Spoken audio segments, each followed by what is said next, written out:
Bienvenue à tous. Dans cette seconde partie, nous allons continuer à mettre en forme nos éléments. Alors, dans la vidéo précédente, nous avons déjà appris comment mettre en place tous ces éléments et maintenant nous allons continuer afin d'avoir quelque chose de beaucoup plus présentable. Nous revenons au niveau de notre fichier CSS. Alors, à ce niveau, ce que nous allons faire, c'est de donner déjà un background à notre header. Je fais background, j'utilise la notation hexadécimale. Nous donnons 10, B4 et 0. Voilà la couleur que nous donnons et nous enlevons directement la bordure. J'actualise. Voilà un peu la couleur qu'il prend. Alors, je descends au niveau de mon H1. Je commente également la bordure. Je lui donne un color de white. Voilà, et je fais font family Arial, font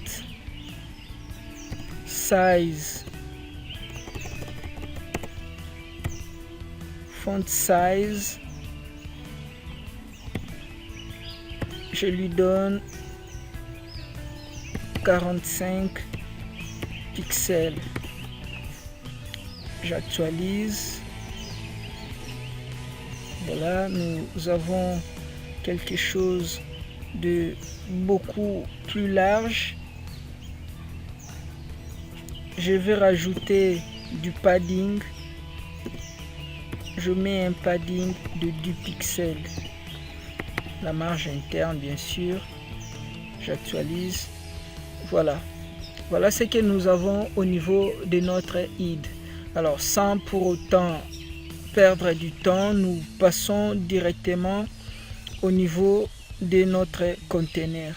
Alors, au niveau de ce conteneur, nous n'allons pas vraiment faire grand chose. Juste, d'abord, nous commentons, nous changeons la couleur du bordure. On la met dièse CCC, c'est cette couleur que nous lui donnons. On fait un width de 80% et on fait un margin auto. Nous enregistrons, on actualise, on voit clairement qu'il est beaucoup plus centré. Alors, une fois fini avec la partie container, nous allons maintenant nous attarder sur les divs contenus. C'est là vraiment qu'il y aura un peu plus de préoccupations. Alors, div contenu. Les divs contenus, quant à lui, également, nous mettons le CCC comme bordure. On peut voir. Voilà. Alors, nous commençons par réduire sa taille. On lui donne un width de 350 pixels. On voit clairement qu'il est beaucoup plus réduit à ce moment. Alors nous allons travailler à ce niveau-là pour mieux voir les choses. Je reviens au niveau du conteneur pour lui mettre un peu du padding pour les séparer, je mets un padding de 3 pixels pour mieux voir.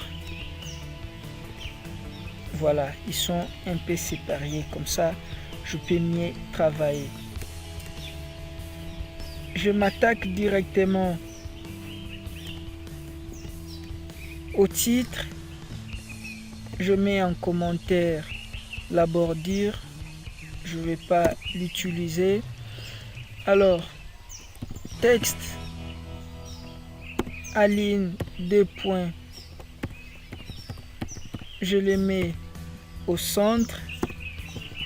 Les background en couleur d'arrière-plan, celui-ci je mets dièse 1 A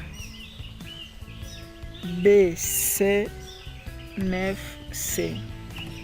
C'est ça la couleur que nous allons utiliser. On actualise, on voit là déjà la couleur. Je change également la couleur du texte, on les met à white, on réduit les margins, sa marge externe, nous les mettons à 0 pixel pour qu'il soit collé à son conteneur. Voilà, il est bel et bien collé à son conteneur. Alors, ce qui nous reste maintenant à faire, c'est au niveau de notre image. On enlève la bordure. Nous arrivons au niveau de son conteneur. On lui donne également la taille de 350 pixels. Et on vient en bas, on dit width 100%. On enregistre, nous actualisons, on voit clairement qu'il est à 100% de son width, mais un petit bémol qu'il déborde. Je fais un naïf de 400 pixels. Le F également, on le met à 100%.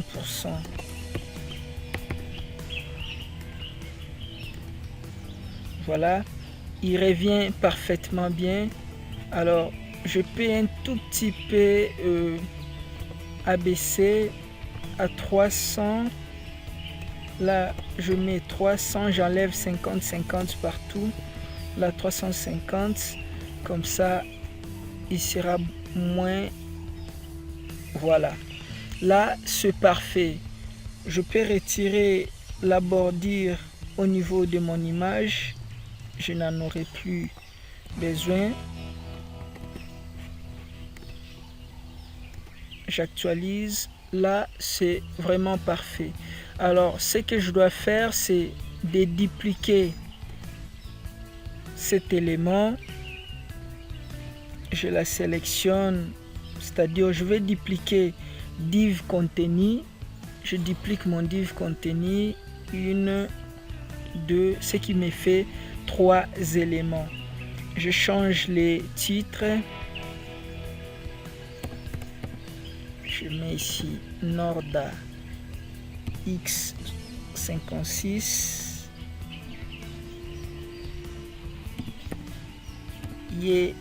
Nios B57.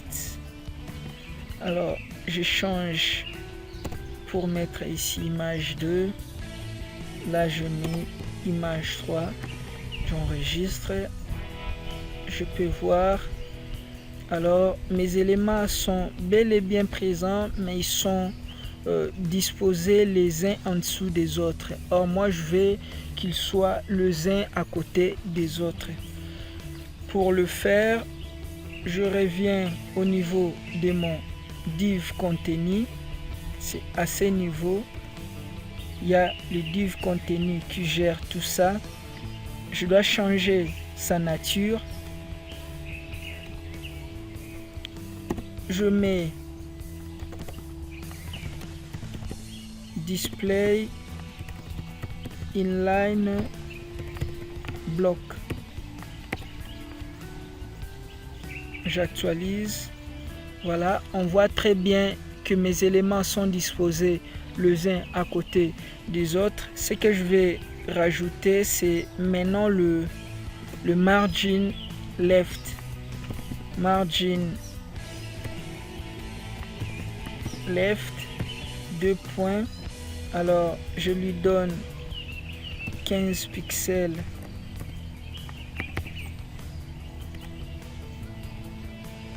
Voilà, on voit très bien que mes éléments sont positionnés les uns à côté des autres. Alors, je peux même rajouter un tout petit peu, je le mets à 18 pour qu'il soit un peu séparé. Voilà. Alors là, je peux doubler encore mes éléments. Je sélectionne les 3 div contenus. Je fais CTRL 2, ils sont dupliqués. Maintenant là, je dois gérer 6 éléments. Et là, je mets le 4, je change les titres. Sornier. Vous pouvez donner les titres qui vous semblent bons. Gernos. Là, je mets 5. Je continue. Portas. Et là, je mets 6. Et j'enregistre. Je peux actualiser. On voit clairement que mes éléments sont bel et bien très bien disposés.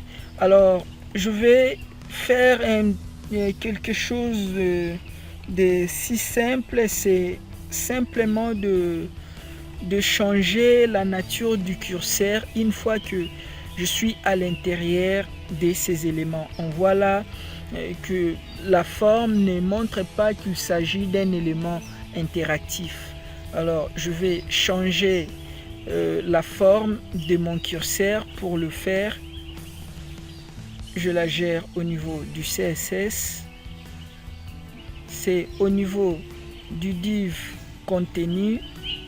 À ce niveau, je prends mon div sous-tiré contenu, je fais cursor pointer. Alors tu vas faire cursor pointer, je mets 2 points over, c'est-à-dire au moment du survol, c'est à ce moment là que tu dois changer la nature du curseur. J'actualise, on voit là qu'il a vraiment changé, il devient une main. C'est ce que je voulais. Alors, dans la vidéo qui va suivre, nous allons nous attaquer à la partie restante, celui-là. Et déjà, si vous avez aimé la vidéo, n'oubliez pas de mettre un petit coup de pouce pour nous encourager, mais également de vous abonner afin de ne rien rater sur nos formations.